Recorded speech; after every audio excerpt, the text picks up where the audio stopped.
Hey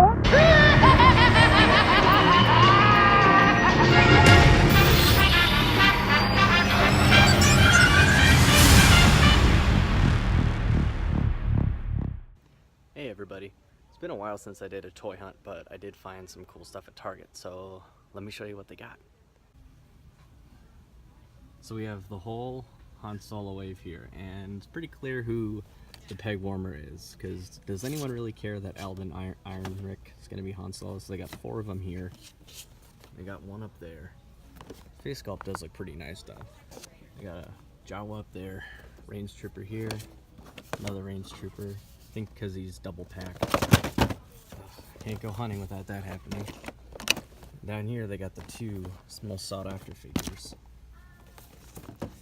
They got Childish Landino. The face sculpt is on point. I think I'll eventually pick that up. I gotta like the movie to get something though. Trooper. It is a great face. I'll eventually pick that up when it hits clearance, but not right now. I already got a Tarkin, but if you want him, he's at the Streetsboro, Ohio Target. I'm surprised, I've seen him in the wild like 3 times already. Pretty crazy. Let's see. This Luke's finally on sale for $15. That's a pretty good deal. Got that big playset, which is not worth the money. Ooh, look at this. Got the 3.75 action. Wow, this thing is really badass. Look at that. Darth Maul and Qui-Gon Jinn 2-pack. It's pretty dope. The first set. Oh yeah, and there's everybody's favorite Rose. Oh my god. I do like those droids though. Love BB-8. So yeah, we got more of these Qui-Gon Darth Mauls, Lando 2-pack, so oh, that's pretty cool. And they all fit. No. That's why they were sitting here. But yeah, guys, new stuff's hitting the shelves. Get out to your local Target. Peace. Hey everybody, it's your boy, Guys Comic Life, and I just finished my small toy hunt. Didn't get anything, but I'm going to show you what I did get for the weekend. Let's start off with a little comic book haul, what I picked up this week in comic books. So, most of you know, if you watch my videos, I'm trying to complete my Amazing Spider-Man run. In my life, I'll eventually complete that goal. 1 through 10 is going to be kind of a bitch to find. I have issue 10, but you know, while I'm young, I'm going to get the later issues because they're cheap and I can fill in the gaps, and now when I'm older and I have more money in my name, I can get the more expensive issues. So yeah, let's start off with the ones that I picked up. I got issue 310. All these are Todd McFarlane covers that I picked up today on New Comic Book Day. This is 320 with Paladin on the cover. They just made a Marvel Legend of him in the Deadpool wave. 321, it's got Paladin and Silver Sable on the cover. I thought that was, yeah, Todd McFarlane is like always on point. Just get that closer. And then issue 322. Yeah, I got these for like $4 each. Pretty cool. And here are some newer books. I picked up the second print variant for Amazing Spider-Man 725. Wait, 795. Sorry, not 725. Forgot we're almost on issue 800. This is when Norman Osborn unleashes the Carnage symbiote onto him. It's the start of the Red Goblin story. Well, 794 if you consider that last page. This is a really popular book right now. 796. Got it for cover price. Dope. Alex Ross is a G. I love these covers that he's been doing. I wonder if he'll still do the cover artists when the Dan Slott team switches up. These last couple have been killer. And then 797. Just the Green Goblin crashing through right there. Pretty dope. Sorry about the glare, guys. You know how it is. You know the struggle. And most recently, 798. This is like the most popular comic in ages. This is the first appearance of Norman Osborn as the Red Goblin. This is when the Carnage symbiote takes over the Green Goblin. Very good comic book to have. If you can afford any of the variants, I recommend picking them up. And obviously get the standard. I picked up 2 of the regular releases.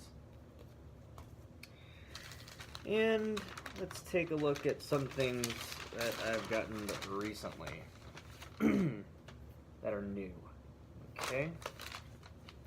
See, I got Batman 44. This is, see, am I holding these the correct way? No, they're this way.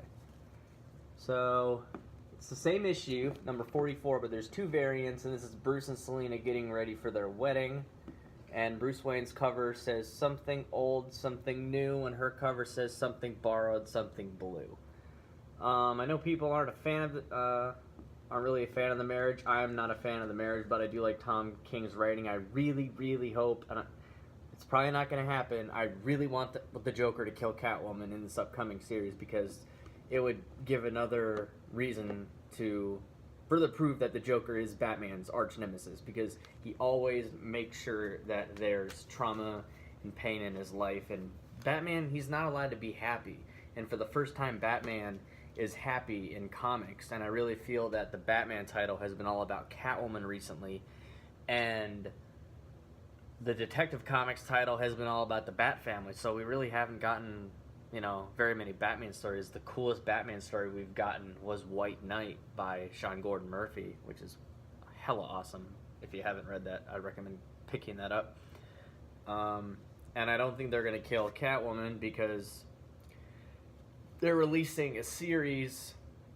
Joelle Jones, who does the artwork on this cover, is going to do an own Catwoman series.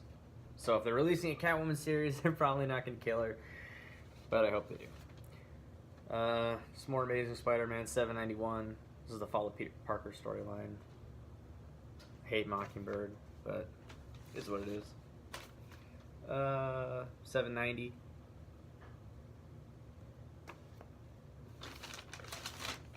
And let's see, we got... Showed those off before. I finished off the Metal storyline. Got number 5 and 6. Look at those beautiful covers. Greg Capullo has been my favorite Batman artist since 2011 when he drew Batman #1, and I have that at a CGC 9.6. One of my favorite books. The Court of the Owl storyline's amazing. This Metal book was okay. It could have ended a little bit better, but I really like this Joker, the Batman Who Laughs. Really great character.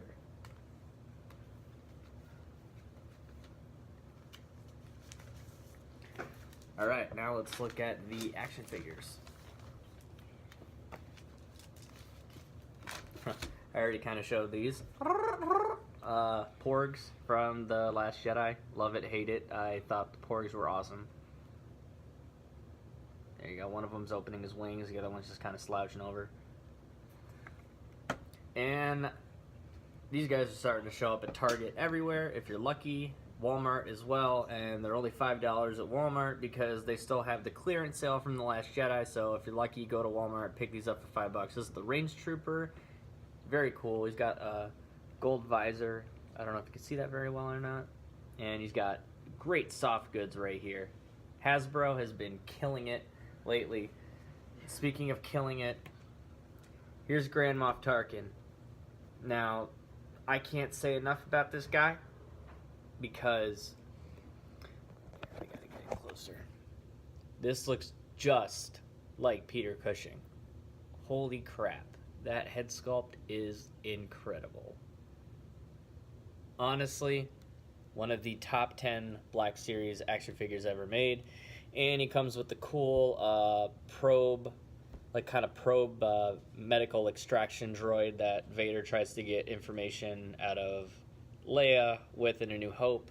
So those are the two guys that I picked up from the Han Solo wave. I'm not really interested in anyone else from the wave. When they go on clearance, because they will, because most of that wave is peg warmers. Probably pick up a Death Trooper because I really like the new face, and Lando just because I love Childish Gambino. really cool guy. Well, at least as a musician and an actor, he's a cool guy. And I think he's funny as hell on his show Atlanta. And yeah, he's probably the cool, like, most interesting part. I think he's going to be the most interesting part of the movie. I almost wish they did a Lando movie with Han Solo as a side character, because I think it's a lot of unfair pressure. It doesn't matter who was cast as Han Solo. This Alden Ehrenreich, I don't know how you say his name. It's unfair to him, because even if he gave a great performance, you're always going to be compared to Harrison Ford. You're playing one of the most iconic characters ever. You know, think about Sean Connery as James Bond.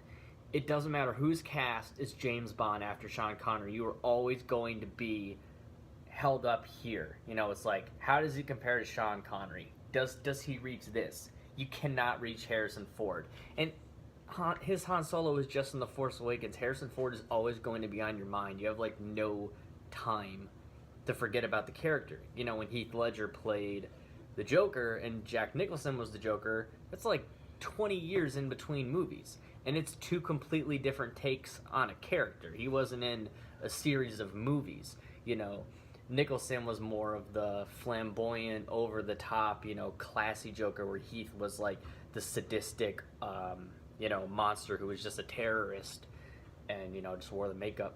He's more like, oh, how I got these scars, you know, stuff like that. And the last figure I got, hands down, best Marvel Legend pickup of the year, Cable. I can already tell this is going on the top 10 of the year. Amazing. My fiance got this for me. I'm blown the hell away by this Cable. If you read Rob Liefeld's X-Force comic book, you know that this guy looks spot on. Like, I don't care about reused parts. I don't give a crap. Love all the weapons that he comes with. Great face sculpt. Yeah, guys, I think that's gonna do it. Thank you for watching. Oh, that was weak. Thank you for watching. If you like the content, please give a thumbs up and subscribe if you haven't, and I'll see you next time. Peace out.